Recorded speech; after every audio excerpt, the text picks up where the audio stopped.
Many traders make use of indicators to help them identify market patterns and trends. Most of these indicators can be categorized as leading and lagging. In today's Forex trading video, I want to show you how to combine leading and lagging indicators. But before I do that, let me first briefly explain what leading and lagging indicators are. A leading indicator is one that is used to anticipate the future direction of a market and thus allows traders to predict the market direction ahead of time. Theoretically, a leading indicator helps a trader get into a market before the price moves. However, in reality, leading indicators are not accurate 100% of the time. This is why traders often combine them with other forms of technical analysis to filter out the highest probability trade setups. A lagging indicator, on the other hand, is one that provides information about the past movement. It gives a signal once the price has already moved.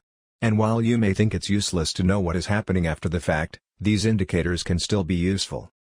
It is commonly used by trend traders, and while they don't predict any upcoming price movements, they do help confirm that a trend is underway. It gives traders more confidence in their analysis rather than a specific trigger to enter the market. Now, before I move on to the difference between leading and lagging indicators and show you how to combine them, I would appreciate it if you could take 3 seconds to like this video and hit the subscribe button. Do turn on the notification bell so you will not miss any future videos I release. I also have a free day trading guide which you can download via the link in the description below.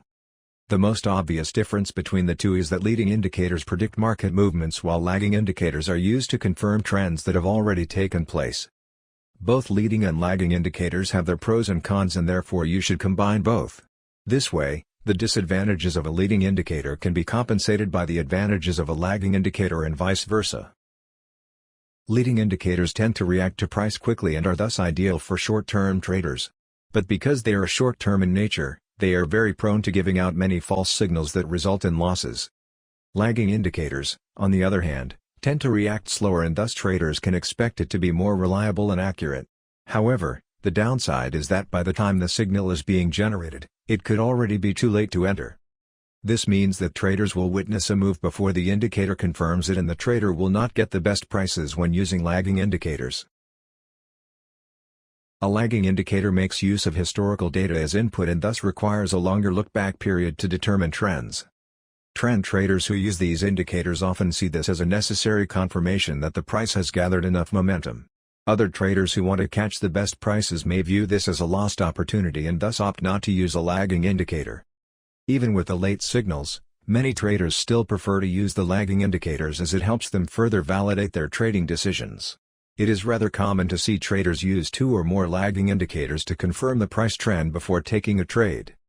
While this may seem like a safe and accurate way to trade, do not let this create a false sense of certainty that you know for sure that the market is going to do. Let's have a look at a moving average, one of the most common lagging indicator. For this example, I use a 50-period and 200-period moving average and trade whenever there is a crossover between the moving averages. This is sometimes known as the golden cross or the death cross. When using such an indicator, the currency is said to be bearish when the 50-period moving average crosses below the 200-period moving average and bullish when the 50-period moving average crosses above the 200-period moving average. In this chart example, note that the signals generated by the moving average occur rather late. If you took the first signal and went long after the bullish signal, it would have been too late and you would have lost money. This is because by the time the moving average gave the signal, price has already risen significantly.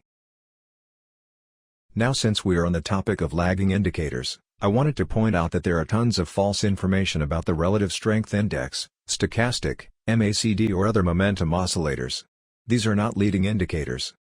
Although these indicators are powerful and do generate a lot of good signals when applied correctly, they are merely a reflection of what price has already done.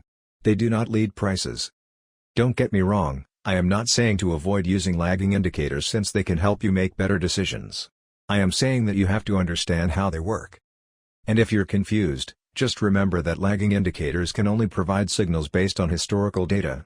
Since these indicators lag price, you will observe a significant move in the currency before the indicator shows a signal.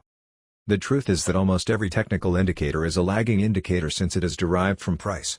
Moving averages, RSI and stochastics are all lagging. Always remember that the price moves the indicator, not the other way around. This is also why they look so good on hindsight when you examine them on the left side of a chart where the price has already unfolded. Leading indicators, on the other hand, are different. They can predict the price movement of a currency pair due to their predictive qualities. A leading technical indicator is designed to anticipate future price moves to give the trader an edge in the market. And while this may sound like a crystal ball, it still relies upon the same common variable, price. A leading indicator will allow you to anticipate future price movements and therefore help you enter a trade before the price starts moving. But because you are anticipating a move before it happens, the market could move in the opposite direction. As a result of this, it is common to witness false signals that end up results in losses. Let's take a look at some indicators or tools that I consider to be leading indicators. Pivot points are leading indicators. They are levels which are used by floor traders to determine the trend of the market and potential support and resistance levels.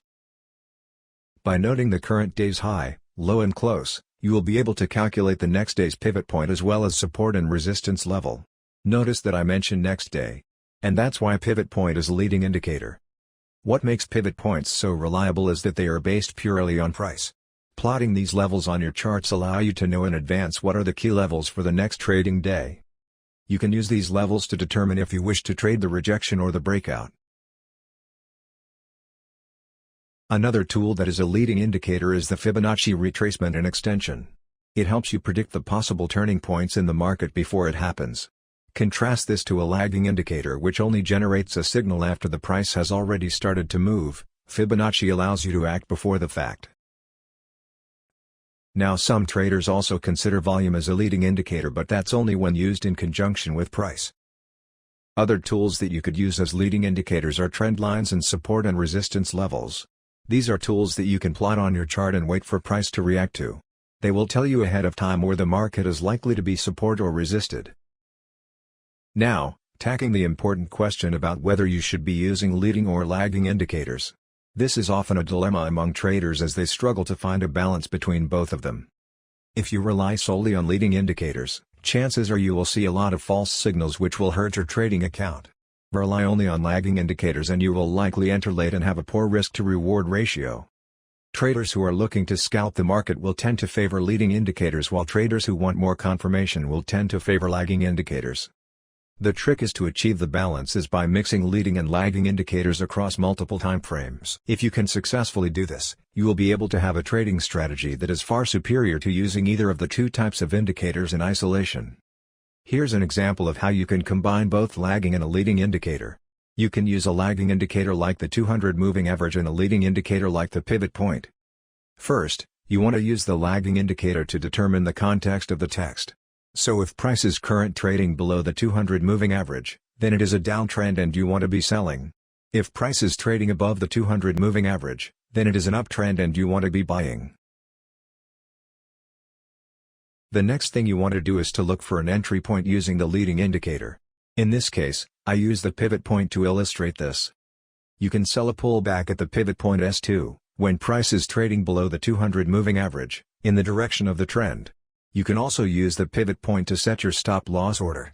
In this case, you might want to put your stop loss above S1, which is support that was previously broken and now acts as resistance. Alternatively, you can consider using a Fibonacci retracement and an oscillator like the MACD. Again, you can see that the pattern is the same. You always pair a leading and a lagging indicator side by side.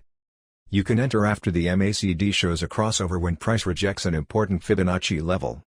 As mentioned, you want to try to find the proper balance between leading and lagging indicators to improve the odds of your trade.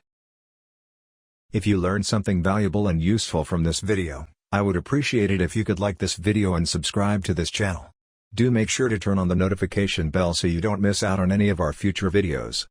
Thanks for watching.